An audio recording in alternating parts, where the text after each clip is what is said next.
In case you missed it, Dungeons & Dragons is getting a new edition. Kinda. It's a new edition that you can use 5th edition content with. If you're confused, correct. I have a whole video about that and I'll link it in the cards. The 2024 Player's Handbook officially comes out in September, but a bunch of people, including me, have gotten early access and early copies, so there are all kinds of previews and thoughts being shared online. But paging through the rulebook will only tell you so much, so today I'm gonna actually get my hands dirty and make a character using the new 2024 handbook. We'll talk through every step of the character creation process and all the ways that it's changed. First, though, a brief foray into the disclaimer zone. This video is not sponsored by Wizards of the Coast. When a video is sponsored, the FTC requires that I disclose that, and I am a disgusting little rule follower, so I do. Case in point, the video they did sponsor. Nobody paid me to say this, all the opinions I voice in this video are my own, and I truly do not care if you buy the new books or not. But this is a big development in the world of D&D, where I dwell in my little YouTube cottage, so I'm gonna talk about it. Cool? Cool. Buckle up, because this is gonna be a long video. Right off the bat, this is small, but the first thing this chapter does is advise the reader to talk with their DM to make sure that their character idea makes sense with the kind of game the DM is running. Not just hell yes, but 9 hells yes. I think this will head off a lot of very common new player problems. As a truly obsessive, healthy communication stan, I endorse this message. Okay, let's get into it. We can start with this brand new character sheet. The 5th edition one is not my favorite, and I think it's super overwhelming to new players. Even when I want to use a paper character sheet, I tend to just create my own because the official sheet is both cramped and unintuitive. Now, whether or not this one is better remains to be seen. It isn't actually available as a download yet, and there isn't a blank version at the back of the book to photocopy. So, how am I supposed to fax a character sheet to my fellow youths? Okay, I get why they got rid of that, it is 2024. But since it isn't online yet, I had to spend an hour in Photoshop removing all of the little numbered circles from this reference page so that I could print it off and try it out. And now we are ready to build a character. First thing to note, character creation is happening in a slightly different order now. In 5th edition, you started with race, then class, ability scores, description, equipment, and finally your party. But in the new book, we start with class and then move on to origin, which includes both species and background, and then scores, alignment, and finally the cryptically named fill-in details. I actually love that they're starting with class now. I've always felt like class is the most impactful decision that you make when building a character, and that's even more true now that ability scores are not tied to race. I also think it's interesting that they've singled out alignment as its own step here versus in 5th edition when it was lumped into description. I am not a big alignment fan, so I admit that I'm not thrilled to see it being amplified here, but we'll see how it goes when we get there. Step 1, choose a class. The quick reference class table has been moved from the beginning of the class chapter into the character creation chapter, which I think is very smart. It's also been simplified a lot. They have completely removed proficiencies from this table, which I also think is smart. That's a deep dive detail. That's the kind of thing that belongs in the full class write-up. Instead of a full sentence description of each class, they've created this hilarious likes column. So in 5th edition, a barbarian was described as a fierce warrior of primitive background who can enter a battle rage, but in the new book it just says likes, battle. Hi, I'm a barbarian. I like battles and long walks on the Sword Coast. They've also added a new column called complexity, where each class is ranked as low, average, or high complexity. For example, druid and warlock are high, cleric and ranger are average, and fighter and rogue are low. I'm of two minds about this. On the one hand, this might actually save some poor newbies from picking druid and getting in over their head, but on the other hand, some DMs will already use this idea of class complexity to force new players into classes that they're not interested in. And I would always rather a player pick a class that they feel excited about, even if that class is challenging, rather than end up stuck with a class that they don't enjoy. So I guess I'm not really concerned about the difficulty of each class being codified. I'm more concerned about the DMs who might not allow their new players the choice to start with a complex class. But that already happens, so maybe it's a moot point. Here we are instructed to go check out the classes in detail in chapter 3. The beginning of this chapter is where the general class overview used to be, which they've now moved into character creation. It's been replaced with this general breakdown of all of the subclasses, which I think is neat. It's basically just a bird's eye view of all of your options. Today, I'm just gonna be super self-indulgent and make the character of my heart, which means we're making a warlock. I'm not gonna deep dive into the warlock class specifically. Well, to be more accurate, I did write 750 words of that and then cut it because that's not what this video is about. Maybe that'll be its own video. Instead, I just want to mention a few changes in what these class pages cover and how they're used. The Warlock pages used to start with literally 14 paragraphs of flavor and lore description before it got into anything mechanical, but now it starts with this neat little sidebar with all the basic Warlock stuff: spellcasting ability, hit die, proficiencies, and starting equipment. They've eliminated the quick build section, probably because they are now offering basic build suggestions throughout the entire chapter. They've also added a section specifically for multiclassing, which I think is great. It just says, hey, if you're multiclassing into Warlock, here's what you get from that. One of the things I'm noticing all throughout this book is this attention to small quality of life changes, mainly to formatting and organization. For example, when you flip through the 5th edition Warlock pages, there are all these features that are titled things like Eldritch Invocations or Mystic Arcanum, and you have to actually read the body text to figure out what level you get those features at. Whereas in the new book, each feature has the level in the heading. Level 1,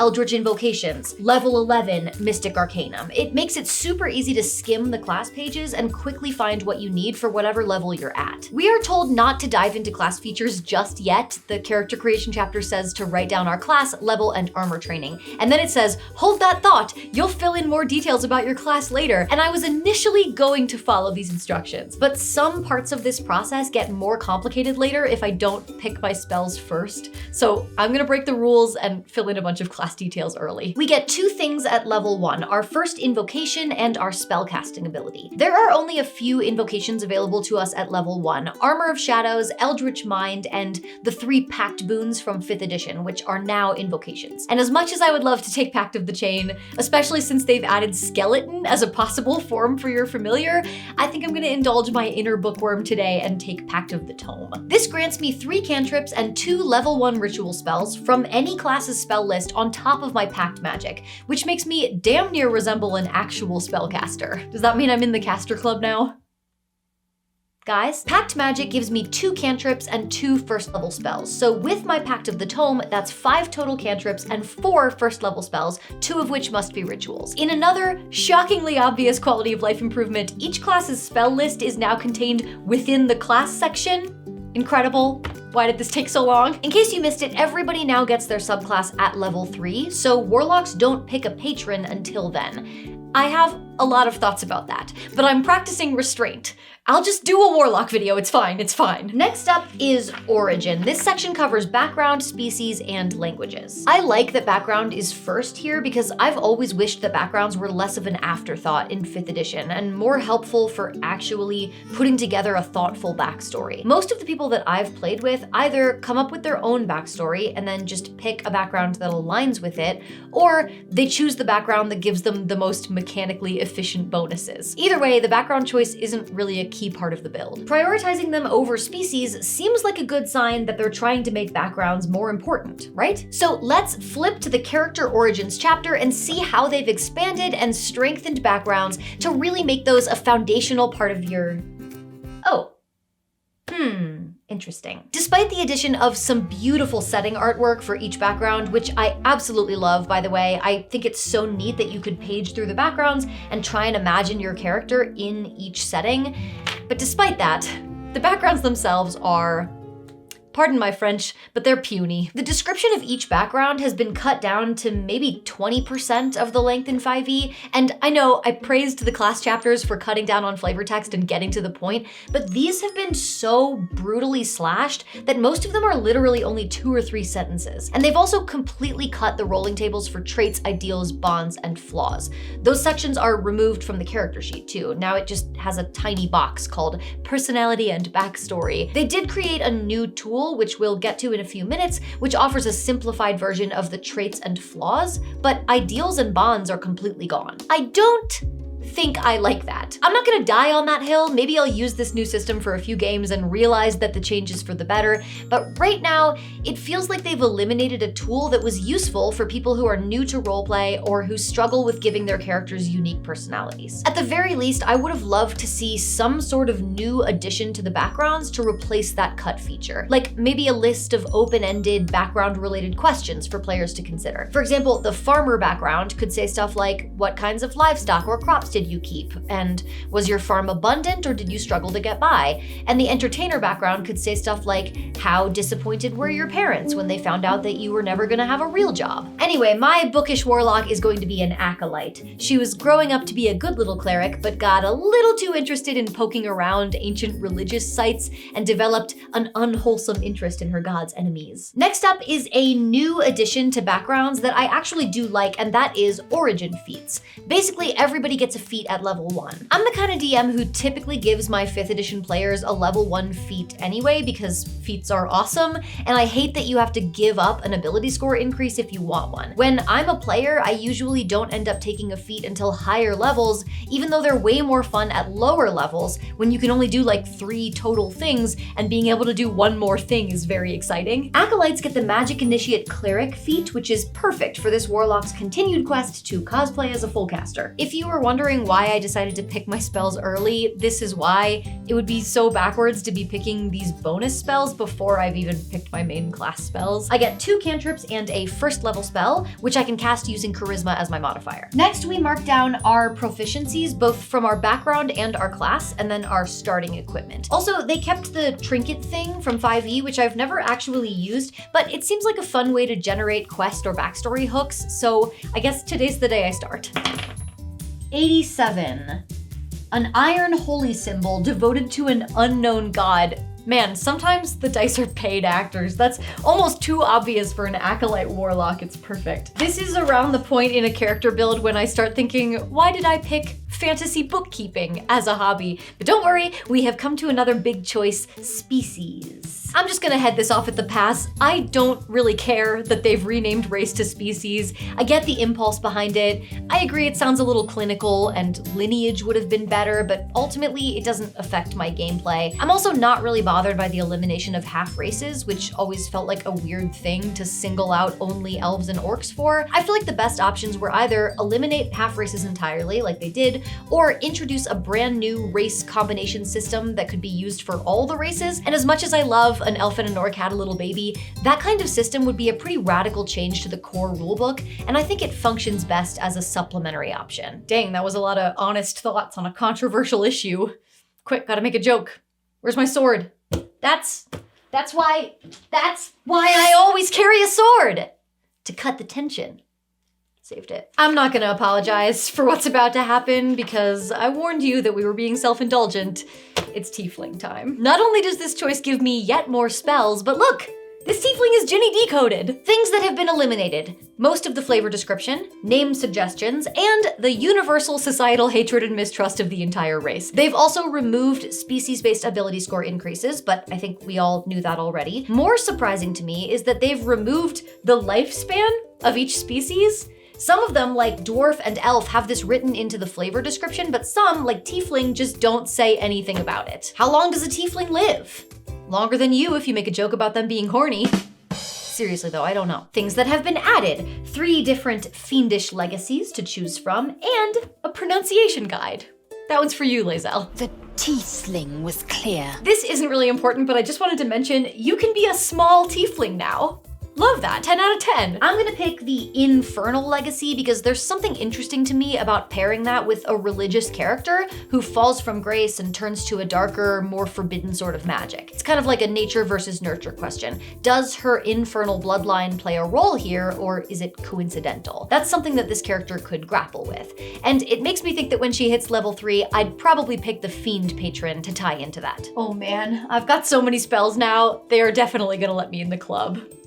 They have to, right? Languages are more or less the same as they were before. They're just not tied to background anymore. Everybody just gets 2 unless you have another feature that gives you more. But there is one interesting new thing at the tail end of the origin section, and that is this short passage called Imagine Your Past and Present, which contains this list of what I would call character builder questions. I've talked a lot about the value of this kind of open-ended question to help people explore the complexities of a character. It's also one of my favorite parts of the Daggerheart character character creation process. So I was pretty excited to see it here. It has questions like who raised you and what elements of your past inspire you to go on adventures now. And I especially like that there are some emotional, personal questions here, like who was your dearest childhood friend and have you fallen in love? Because I feel like this pushes players to think about their characters beyond just the stuff that comes up during gameplay, the mechanics. These are things that, if not prompted to, a lot of players may never think about. But also, it's only 6 questions. If you asked only these questions on a first date, they probably wouldn't call you back. I think they were headed in the right direction here, but it feels like it's not enough to make a real impact. I wish there had been like a full-page optional backstory questionnaire to really walk players through the process of exploring their character's history. This feels more like lip service than an actual tool. Anyway, it's ability score time. In 5th edition, you are told to randomize your ability scores with dice rolls, unless you don't want to, and then you can use standard array. Oh, and point buy is listed separately as a variant. And in classic 5th edition style, all of this is confusingly buried in paragraphs of body text. But in the new book, they have concisely listed all 3 of these options as equally valid and just noted that your DM might prefer a specific method. There's also a helpful little table with suggestions for how to assign standard array scores for each class. And I think this is awesome, actually, because if you're totally overwhelmed by how mathy ability scores feel, or if you're whipping up a character quickly for a one-shot or something, you can just grab and go. Unfortunately, we are still using both scores and modifiers. Honestly, I know it would be a pretty big change, but they put so much effort into streamlining and simplifying things in this book, so it's frustrating to see them sticking to a mechanic that's really just an artifact of previous versions of the game. I wish they would just ditch the overall ability score and simplify to the modifier alone. There are so few instances in which the full score is used, I feel like it wouldn't actually be that complicated to eliminate. But whatever, I guess we're just still trying to convince people that subtract 10, divide by 2, and round down is a rational way to play a game for fun. This is the kind of thing that makes a new player go, actually, why don't we just play Cards Against Humanity? There's another exciting new chart in this section though. It's basically a 1d4 rolling table that ties your ability scores to descriptive adjectives. So if you have high strength, your character might be muscular or protective. And if you have low constitution, they might be frail or squeamish. There were a few descriptive paragraphs about this in 5e, but I prefer this table because not only is it an easier way to understand and use the information, it also makes it really clear that these scores aren't homogeneous. Not every intelligent character acts the same way. Maybe one is very logical while another is very curious. I will randomize some of my warlock's traits just for fun. It looks like she's charming and poised and slight. Meh. Doesn't do much for me personally. I've made videos and shorts about how to roleplay certain ability scores, and they're always very popular because being able to roleplay charisma or intelligence feels an awful lot like actually being charismatic or intelligent, which can be very intimidating. So even if I don't think that this table will be particularly useful for me, I do think there's demand for this kind of guidance. So I am glad that they added it. It certainly can't hurt. Next up, alignment. So I have some feelings about alignment. I think it can be useful to fall back on when deciding how a minor NPC might act, and it sure is great for memes, but when applied to player characters, I just don't love it. I think it's too simplistic, and I don't really like what it does to roleplay when people get overly reliant on it, because people are complicated, and while I do think it's helpful to think about what values your character holds, we don't always act in alignment with our values. And to be fair, the book does acknowledge this. It says that alignment describes the typical behavior of that group and that individuals may vary. But I still think it's kind of weird that they're putting such a big emphasis on alignment in this book, which otherwise seems to place more importance on individual character development and creativity. The only thing I can think of to explain it is that they've added this personality traits table based on alignment, and this is probably their intended replacement for the traits and flaws rolling tables that they removed from backgrounds. So let's say that our warlock is a chaotic good girly because she's well-intentioned but willing to mess with forbidden magic and unholy beings to advance her own goals, and that could mean that she is impulsive and helpful. I don't know. This just doesn't really inspire me creatively. Meanwhile, if I roll on the Acolyte table from 5e, I get I see omens in every event and action. The gods try to speak to us, we just need to listen. And Once I pick a goal, I become obsessed with it to the detriment of everything else in my life. I might not use these traits exactly as written, but they just give me so much more to chew on. Those roles actually inspire me creatively. Now, I don't know if this alignment table is meant to be a one-for-one replacement to the background tables, so that might not be a fair comparison. I do like tools that help people craft a personality that can inspire their roleplay. Unfortunately, I do think that this new rulebook has removed more of those tools than it's added. There is one thing I like about the alignment section, and that's that it specifically says, don't be evil unless you've talked to your DM about it. That's good, and that was not in the 5th edition rulebook. This is one of those unspoken rules of D&D etiquette that we can't expect new players to know if they're not told, so I'm glad they're being told. Okay, I know we've been doing this for 84 years, but I promise we're almost done. The last section is just called Fill in Details, and it's just the catch-all section for everything that wasn't already covered. Hit points are here instead of the class section, which I like, and they also walk you through how to fill out stuff like your saving throw proficiencies and your initiative bonus and your skill modifiers, stuff that in 5e is either buried in long paragraphs or hidden somewhere else in the book. For example, if you want to fill out the passive perception box on your 5th edition character sheet, prepare yourself for a fun little scavenger hunt, because the phrase passive perception isn't even mentioned in the character creation chapter. You just have to hope that a new player notices a blank on their sheet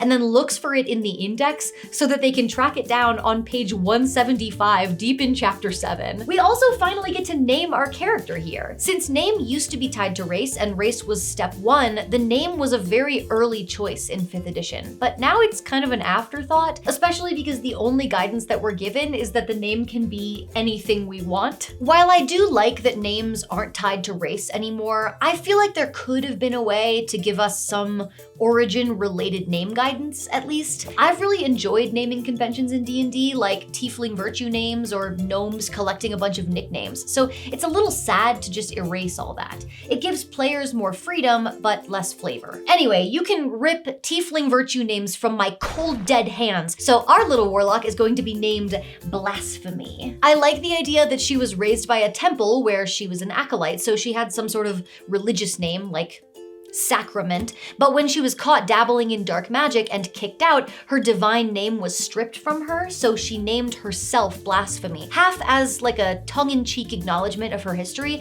but also a little bit in like a self-loathing, repentant kind of way. Ooh, she's kind of messed up. I love her. There's one last paragraph called Create Final Details, which is like the junk drawer within the junk drawer, and hilariously, one of the things on this list is gender. I highly doubt anybody's gonna get this far without having picked a gender for their character, but I think they just like weren't sure where to put it. They also have a little note here about what your character's goal is. I am of the opinion that your goal in adventuring should be a much bigger, much more important part of the character creation process. I would have loved to see it in the origin section, especially paired with some sort of goals or inciting incident rolling table, or just literally any guidance on this front. And that's it. It's just levels and multiclassing after that, which I don't think we need to go over here. Blasphemy, the level 1 infernal tiefling warlock acolyte, is ready to embark on her adventures. Let's talk overall impressions. I'll meet you back on the other set. Oh, whoops! Forgot my sword. In the 5th edition handbook, the chapter on character creation is 5 pages. In the new book, that's been tripled, 15 pages, and that's because unlike the 5th edition handbook, the character creation chapter in the 2024 handbook actually teaches you how to create a character. In my opinion, this is a huge upgrade in terms of making the game accessible to new players. Some of these tools might seem overly simplistic or maybe even prescriptive to experienced players, but it's way easier for us to ignore that stuff than it is for a new player to pull it out of thin air. I would actually recommend a new player use this chapter to create a character. Information has been broken down into subheadings and numbered lists. There are tables and diagrams to provide basic information like what the classes are and how to use the character sheet. And when you do need to go to other chapters to learn more, this is acknowledged and you are explicitly told where to go. I've always felt like the 5th edition player's handbook is only useful in combination with an experienced guide who can show you how to use it. And as much as I love being that guide for people, I hate that people who are learning by themselves or who are learning alongside other beginners often can't rely on the book alone to teach them how to play the game. Part of the reason there's such a thriving industry of educational channels like mine is that it's really, really hard to just learn the game by reading the rule books. And I would honestly love it if channels like mine became less necessary because the game was getting more accessible. So thumbs up for that. But I've got a thumbs down too. I've been seeing people complain that Wizards has stripped a lot of detail and flavor from the book in service of inclusivity. And honestly, I can see both sides of that. I do appreciate that they're working to remove some of that gross bioessentialist aftertaste that clings to this game in so many places. But if they're going to remove species-specific flavor, I would have liked to see them beef up other areas like backgrounds with more flavor to balance that. And that's just not really what I'm seeing. This book definitely encourages players to do more of their own creative work for their characters, which will be fun for some people, but which can also create an intimidatingly blank page for new players. Personally, I thrive on structure, so I find it easier to be creative when I'm given an existing framework to build on. When I'm just told a character can be anything you want, go for it, I often get paralyzed. That's why I tend to favor the kinds of characters who have built-in story hooks, like warlocks and tieflings. So in summary, I think this book is much better for beginners and just easier overall to use and navigate. I vastly prefer the 2024 handbook as a reference book, but I do think some of the changes result in a game that has, for lack of a better word, less character. But honestly, I think it's a lot easier to bring our own flavor than to bring our own reference materials. So if I had to choose between the two books, I think I'd pick 2024. But that's just me. As always, my recommendation is that if you aren't interested in the new handbook, then you shouldn't buy it. I do this with all kinds of stuff I don't like. Cottage cheese, low-rise jeans, pay-per-view sports games. It's a real life hack. Wizards has confirmed that the 2024 basic rules are going to be placed in the Creative Commons just like 5e was. So once all three of the new core rulebooks are out, you will be able to play it all for free. In the meantime, I'm gonna keep exploring the new content, and as long as you guys are curious about it, I'll keep sharing it. Now, if you'll excuse me, I need to go use Baldur's Gate 3 as an expensive doll maker so I can make Blasphemy look really cool and hot.